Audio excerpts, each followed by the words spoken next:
Que el Eterno les bendiga, amados hermanos y hermanas. Esta noche pues vamos a tratar el tema que es una pregunta: ¿quién se sienta en el trono del Padre? Antes que nada, pues antes de entrar en lo que es el tema, pues vamos a ponernos en oración para poder estudiar lo que es la palabra.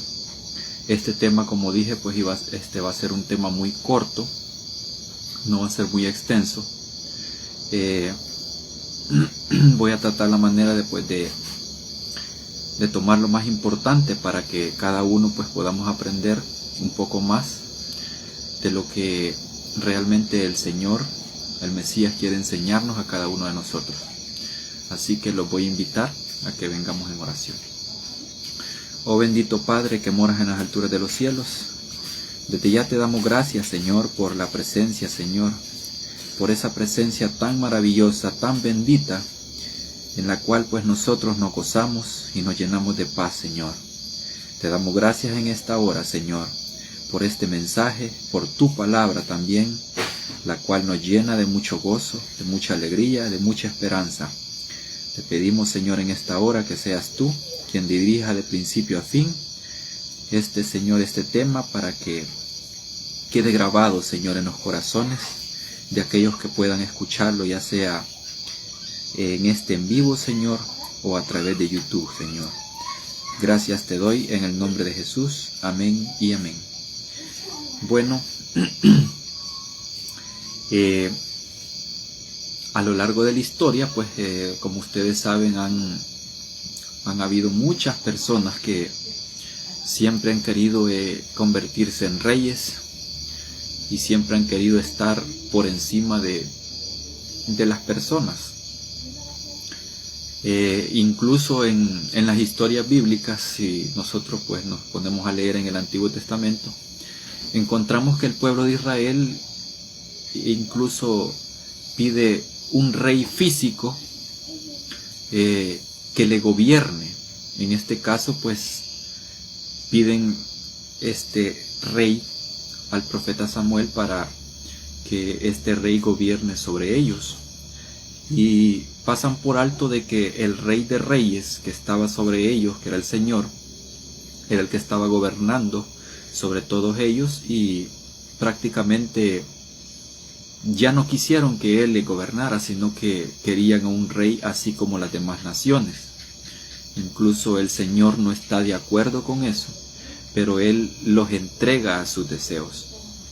Así que incluso podemos ver también en la Biblia, en el Antiguo Testamento, la historia de Nabucodonosor, que va y conquista a Judá y lo lleva cautivo a Babilonia. Podemos ver un rey tirano, en el cual muchas personas ven a una bestia prácticamente, porque es un rey que si ustedes leen historia se van a dar cuenta de que es un rey que hace cosas más terribles que las que hizo Hitler, o cosas como las que hizo cualquier otra persona que haya sido un tirano, o una persona que haya hecho bastante genocidio en lo que es la historia de la tierra. Pero si bien es cierto, nosotros vemos en esos casos donde ya existen reyes gobernando en la tierra, vemos a personas que incluso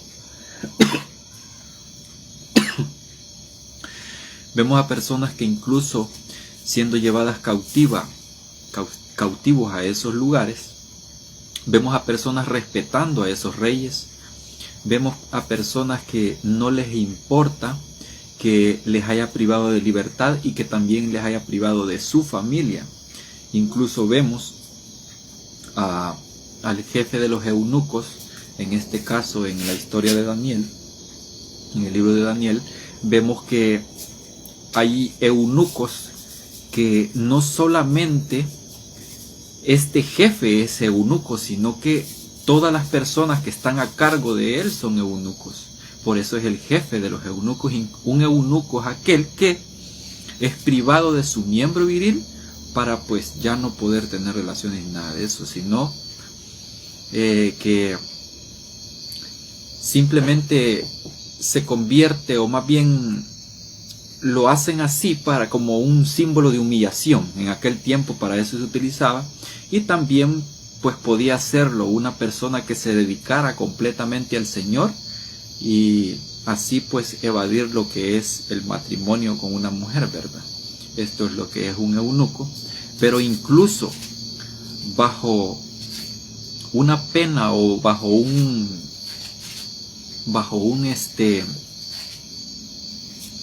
modelo de rigidez en el cual se les obligue a ser eunucos, aunque ellos no quieran, ellos siempre siguen respetando a este rey que es Nabucodonosor, estos hebreos, ¿verdad?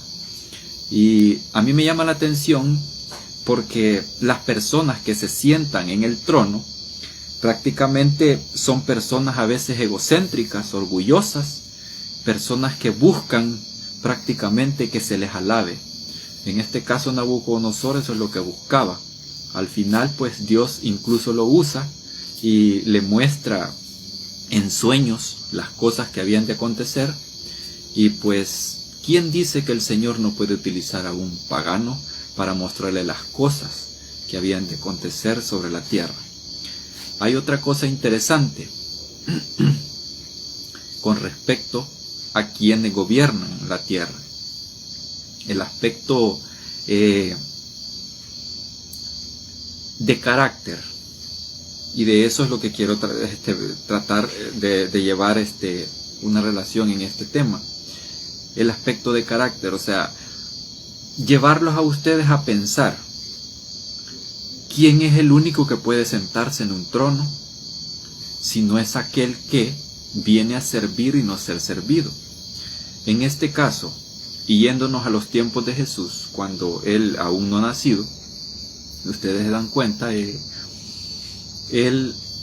no nace en una familia rica, en una familia de élite, ni en una familia que tiene poder, sino que nace en un lugar que nadie pudo imaginarse. El pueblo de Israel esperaba a un rey con poder, a un rey con dinero, a un rey que viniera y acabara con este gobierno de Roma que estaba en el tiempo del primer siglo. Ellos querían que acabara esa reprensión, que acabara ese conflicto entre ellos y Roma. Ellos esperaban a un Mesías que se montara en un caballo y tomara las armas. Ellos esperaban a un rey que gobernara con vara de hierro, que quebrara los escudos de los romanos, que hiciera plañir o hacer llorar a todos aquellos que habían oprimido a ese pueblo de Israel. Pero en realidad él viene extrañamente como un corderito tan pero tan frágil, tierno, tan lleno de amor, que cualquiera que se acercaba a él se sentía lleno de paz. Era un corderito que cualquiera que le tocara sentía paz, sentía seguridad, ya no sentía aquella fragilidad por las enfermedades. Eran personas que se sentían tan pero tan plenas que ya no necesitaban nada más, sino solamente aquel que tenían enfrente. Aquel cordero en el cual todos depositaban en el antiguo Israel todos los pecados. Pero ahora viene Él y toma todas esas cargas. Esa carga del mundo, esa carga del pecado, Él es el que la carga. Entonces Él viene a mostrarnos un tipo de carácter. Él viene a mostrarnos que no es el mayor el que sirve al menor, sino que Él viene a mostrarnos a un menor prácticamente, que viene a servir a las personas que se creen mayores. Incluso cuando Él lava los pies de los discípulos, creo que es Pedro el que le dice: Señor, yo debería de lavarte los pies. Pero Jesús termina lavándoselos. Y esto es algo interesante. Ahí nos muestra el carácter que debe de tener aquel que quiere sentarse en el trono. Aquel que se sienta en el trono no es el que tiene poder. Aquel que se sienta en el trono no es el que tiene la muerte en sus manos. Aquel que se sienta en el trono no es aquel que humilla a aquellos que están por debajo de él. Aquel que se sienta en el trono no es el que se venga solamente porque tú se lo has pedido. El que se sienta en el trono no es aquel que odia a sus enemigos, sino que los ama. Ese es el que se sienta en el trono. Es bien interesante que Jesús, en todas las enseñanzas que da, siempre enfatiza en el amor y dice: en esto conocerá el mundo que sois mis discípulos, que os améis los unos a los otros. Es algo bien interesante. Ahí está forjando el carácter del ser humano, el carácter del discípulo que se ha de allegar a él. Él está forjando ese carácter porque sabe que no lo va a sentar en un trono físico como en el cual se podría sentar un rey terrenal. Un trono de engastes de oro, un trono de engastes de plata, de esmeraldas, de zafiro, de rubíes. No. Él estaba preparando a toda esa gente, a todas las personas que iban a ser sus discípulos, de tal forma de que se viera la característica en cada uno de ellos. Por eso es que cada vez que él hablaba del reino de los cielos, siempre se refería a que el reino de los cielos es como un granito de mostaza. Incluso en las bienaventuranzas él dice: bienaventurados los pobres de espíritu, porque ellos heredarán el reino de los cielos. O sea, no son aquellos que tienen gran conocimiento, no son aquellos que conocen de doctrina, sino aquellos que se humillan. Y tal y como dijo él, tal y como dijo nuestro amado Mesías, aquel que se humilla será enaltecido, y el que se enaltezca será humillado. Yo sé que cada uno de ustedes está esperando más de este tema, pero simplemente este tema es como una introducción para llevarlos a aquel que dio la vida por cada uno de nosotros. Yo sé que más de alguno podría decir: yo ya estoy aburrido de escuchar de Jesús. Porque incluso cuando escuchan un mensaje que viene, algún predicador viene a hablar del amor de Cristo, viene a hablar de las cosas que pasaron en la cruz, incluso viene a hablar de las vivencias que tuvo Jesús con sus discípulos. Todas estas personas lo que hacen es decir: yo esto ya lo sé, ya lo escuché varias veces, ya estoy, incluso hasta se toman la atribución de decir: yo ya estoy harto de escuchar de Jesús. Pero las personas que estaban allí en ese primer siglo, que se acercaban a Jesús para escucharlo, yo les aseguro a ustedes que nunca dijeron esas palabras, porque las palabras de Jesús vivificaban, las palabras de Jesús daban vida. Él mismo se encargaba de sentar en el reino de los cielos a cada uno de aquellos que escuchaban sus palabras. Él mismo se encargaba de eso. Veamos una cita, Segunda de Corintios 12:10. Segunda de Corintios 12:10.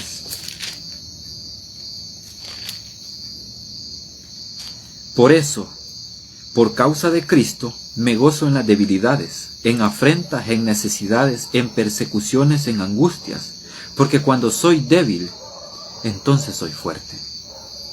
Pablo aceptaba de que en la vida de un cristiano iba a haber todas estas cosas. Pero él mismo dice, y esta es una como una característica de aquellos que se sientan en el trono. Ser débil. ¿Por qué Pablo se gozaba en ser débil?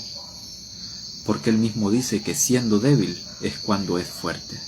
Pero no fuerte por sus propias fuerzas, sino fuerte porque Cristo lo hace fuerte. Y este mensaje que da Pablo en este versículo es el que, si nosotros entendiéramos, no estuviéramos golpeándonos unos con otros, sino que estuviéramos amándonos así como Él nos enseñó a nosotros. En Mateo 19:28, Mateo 19:28 dice de la siguiente manera: Jesús les dijo: os aseguro que en la regeneración, cuando el Hijo del Hombre se siente en el trono de su gloria, vosotros que me habéis seguido, también os sentaréis sobre 12 tronos, para juzgar a las 12 tribus de Israel. Y todo el que deja casas, hermanos o hermanas, padre o madre, esposa o hijos o tierras, por mi nombre, recibirá 100 veces más y heredará la vida eterna.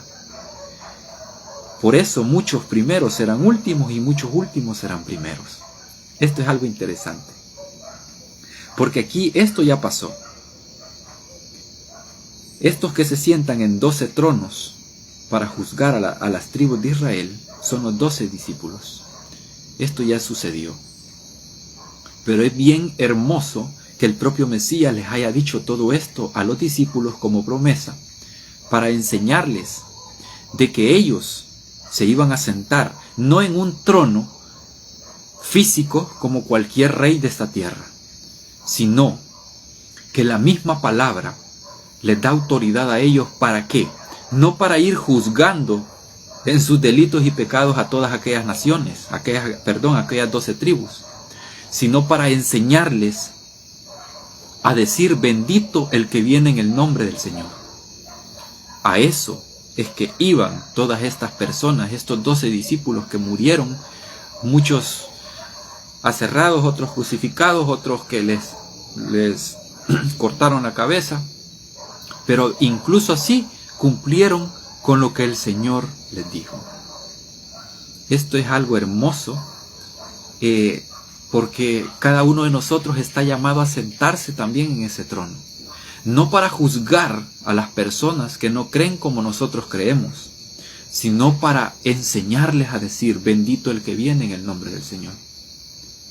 Las buenas noticias no se tratan de condenar a personas en el infierno. Las buenas noticias no son aquellas que incluso recriminan o discriminan a personas que posiblemente estén en un pensamiento opuesto a lo que es lo natural. O sea, Dios no nos ha dado a dar esas noticias, porque esas no son buenas noticias. Prácticamente eso es juzgar lo que los demás hacen. Vamos a ir a Apocalipsis 3:21. Apocalipsis 3:21.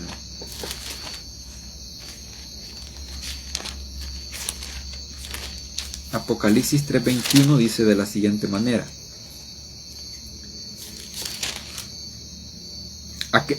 al que venza, dice, le daré que se siente conmigo en mi trono, así como yo he vencido y me he sentado con mi Padre en su trono. Cristo está prometiendo que aquel que venza se va a sentar junto con Él en el trono. Y como dije, no es un trono físico, sino que es un trono en el cual hay paz.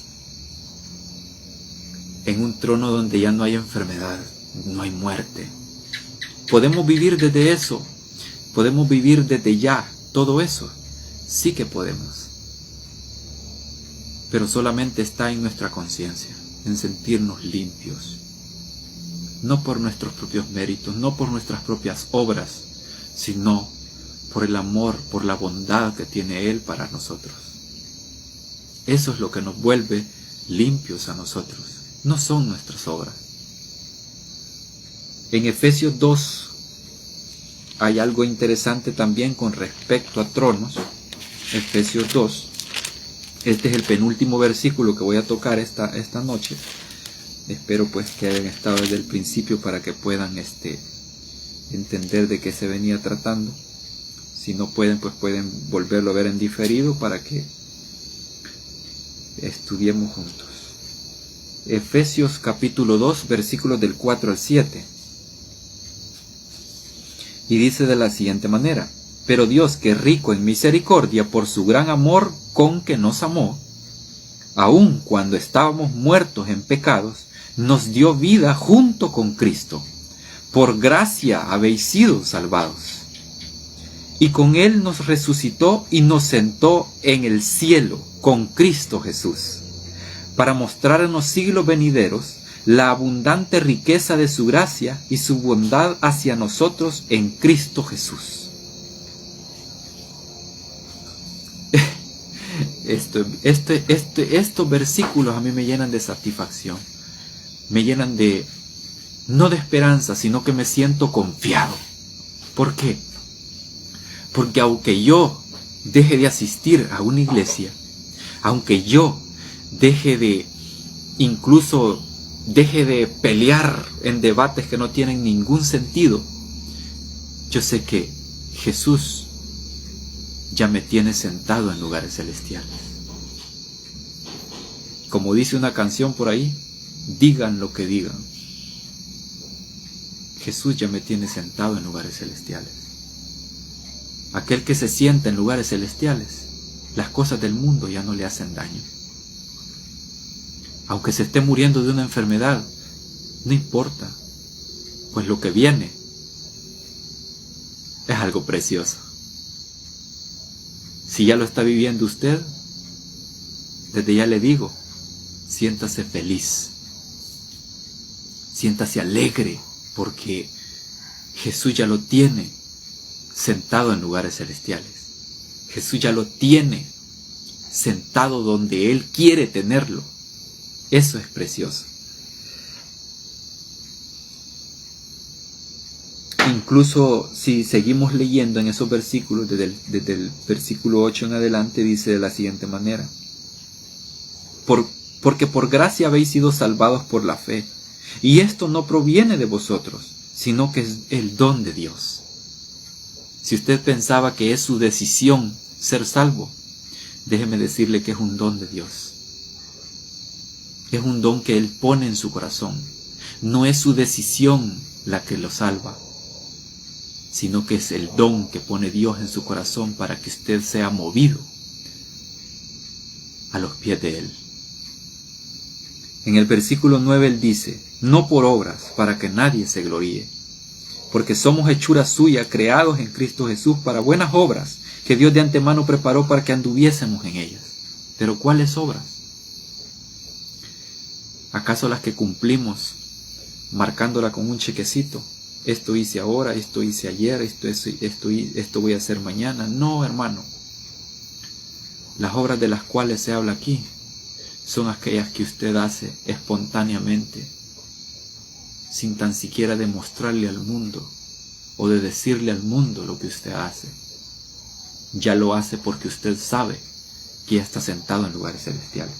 Primera de Juan 5:5, y con esto finalizo. Primera de Juan capítulo 5, versículo 5. Y para que nadie diga, entonces yo me puedo sentar por mí mismo en el trono. No, hermano. Vea lo que dice este texto. Primera de Juan capítulo 5, versículo 5. ¿Quién es el que vence al mundo? Sino el que cree que Jesús es el Hijo de Dios.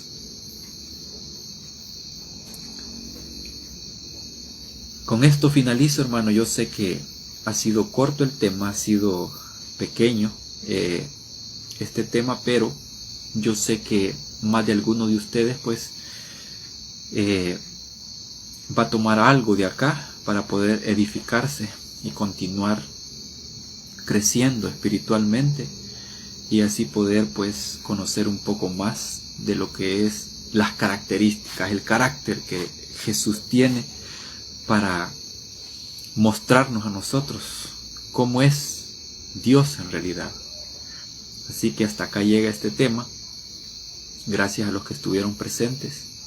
Vamos a orar para quedar despedidos. Pero antes de eso, ¿qué podríamos concluir con respecto a este tema? Aquel que se sienta o que se sienta desde ya en ese trono es aquel que sigue al Mesías a donde quiera que Él va, a donde quiera que Él está. Aquel que se sienta en el trono es aquel que no tiene de menos a nadie. Aquel que se sienta en el trono es aquel que mira a Jesús en cualquier persona que ve a diario. Ese es el que se sienta en el trono. Oremos. Oh bendito Padre eterno que moras en las alturas de los cielos, te doy gracias, Padre, por tu infinito amor, por tu infinita misericordia. Te doy gracias, Padre, porque yo sé, Padre, que incluso como por fuego, tú salvarás a aquellos que en esta vida, Señor, no quisieron, Señor, adorarte y glorificarte, Padre. Te doy gracias porque sé, Señor, que tú, siendo tan benigno, tan precioso, tan lleno de misericordia, tan bondadoso, yo sé, Padre, que en aquel día, Padre, en el cual tú te muestres tal como eres, no va a haber ningún ser humano que se resista a tus lazos de amor, Señor, como dice Isaías, Padre.